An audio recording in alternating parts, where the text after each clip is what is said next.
Okay, okay, let's see the depth first search. So for the depth first search, we are using another strategy. So we are gonna from the root, we are gonna decide a direction, and then we are gonna go deeper to a node, and then if there's another way to go even deeper, we follow that way. So we want to from the root, we want to go deeper, go deeper, go deeper, and eventually when we have to stop, and then we step back by one step and see is there another direction that we can go even deeper.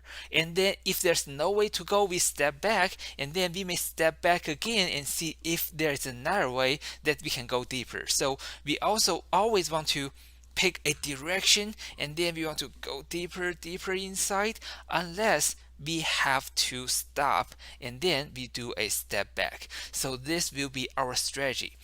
And we are still going to use the same coloring. The white means, well, a node hasn't been discovered yet, and gray means this node has already been discovered, but we haven't finished exploring that yet.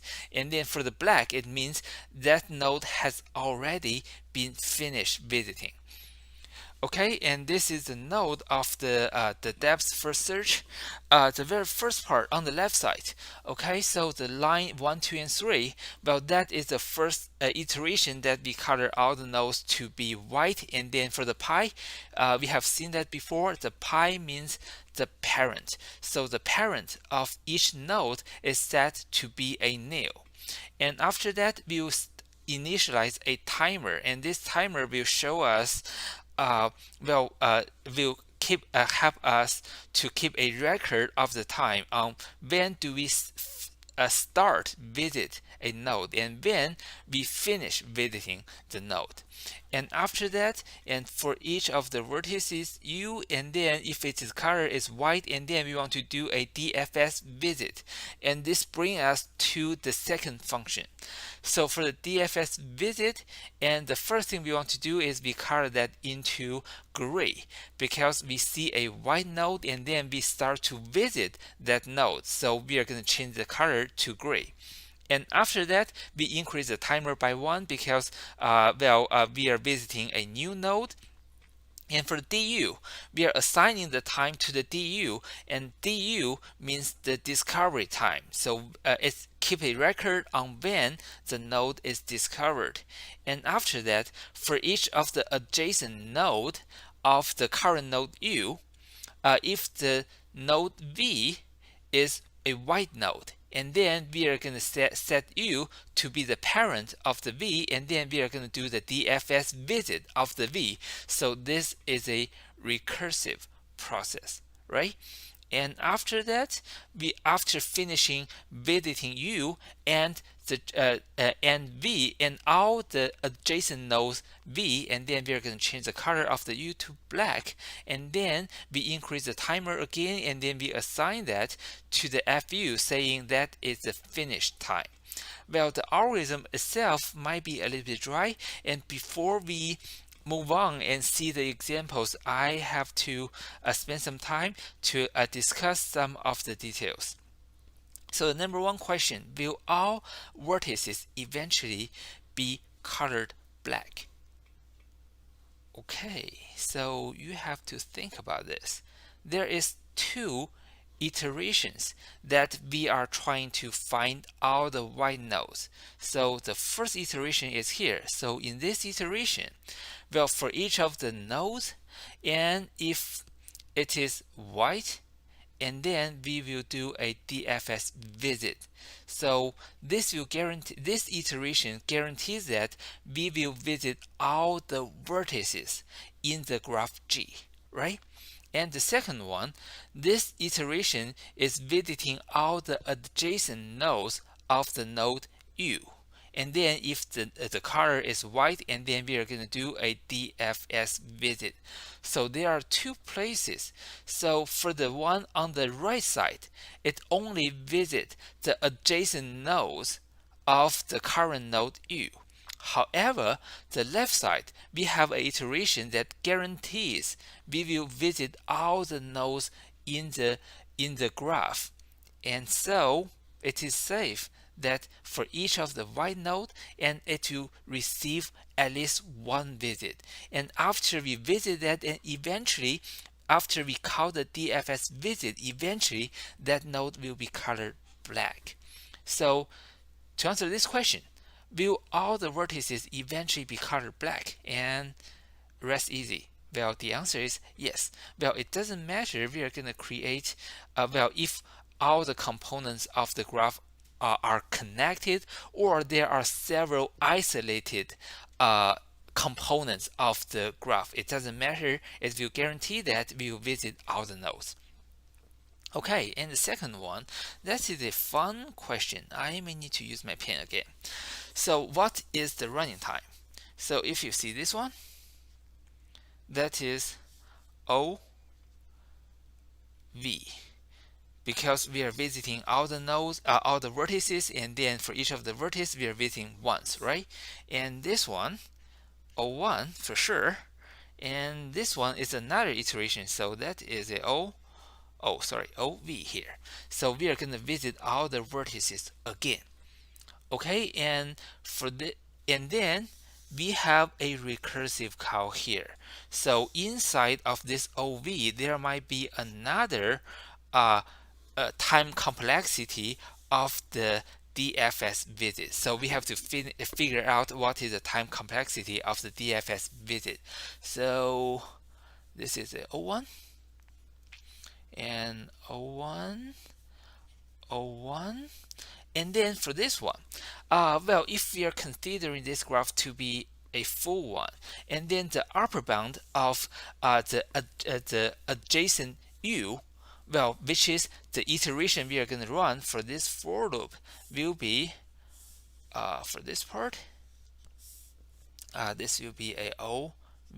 So this is the upper bound, because for each of the nodes, the number of the adjacent nodes will have the upper bound to be V, right? So this iteration is a OV, and then O1, O1.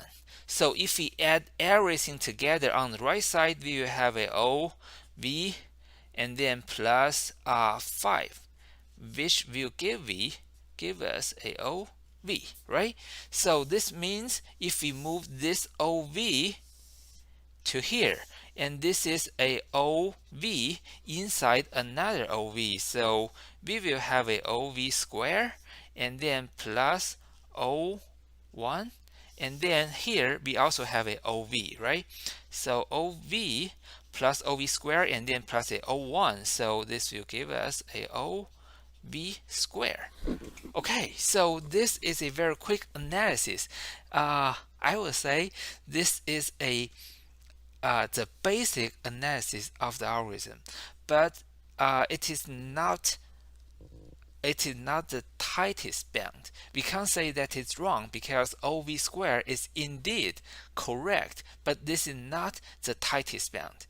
So, and to figure out the tightest bound, what we can do is, we can try to figure out how many times we are going to visit each of the edge and each of the DFS visit. So for the DFS visit, we are only going to call that on each of the white node, right? So if we see a black node or a green node, we won't call that anymore. So we will only call the DFS visit once for each of the node, because the second time we see that node again, that node might be gray, might be black, but this node won't be white anymore.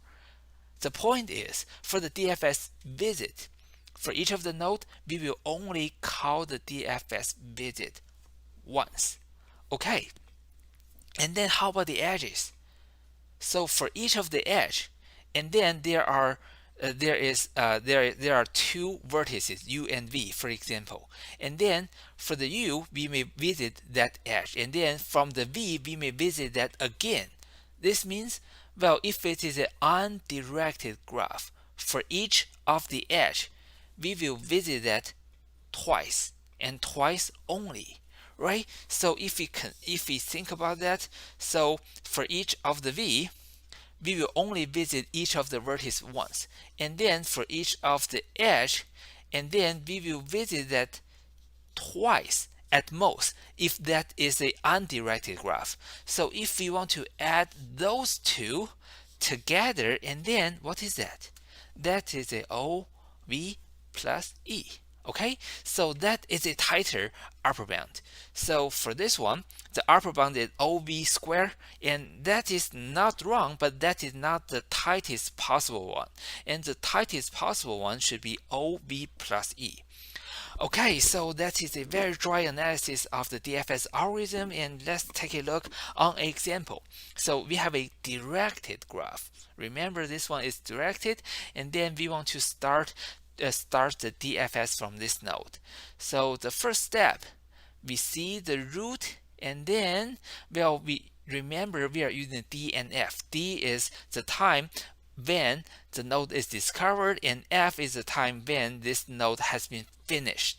Okay, so from the D, well, it is 1, and then we want to select one direction that we want to go deeper. So I decided that I want to go to the left side, and then I discover the second one, and then the discovery time will be the 2, and then is there any way that we can go deeper? And yes, we can go deeper. We find this one, and then that is 3. Okay, so the next one, I have a question. Can we go with this path?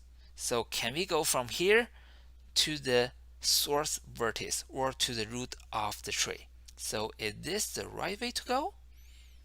The answer is no, because when we are doing the DFS, we are only discovering the white vertices. Okay, so we can't go that way. And is there any way else we can go? The answer is no, right? So we have to say, okay, this node, I have finished visiting you, and there's no way to go even deeper. And then when there's no way to go even deeper, what do? We have to step back. So we go back to this node and say, okay, I have visited one direction.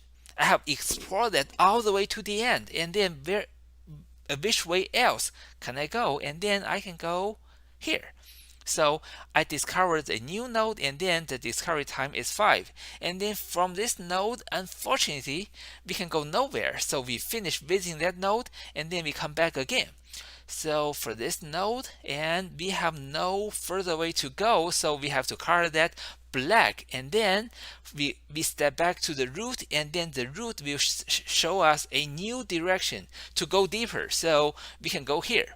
So from this node, we can go to this one. So this is the new white node we discovered, and from this one, we can go here, but this is black node. We have already explored that. So from this node, we can go no other vertex. So we have to finish, and then we have to finish that.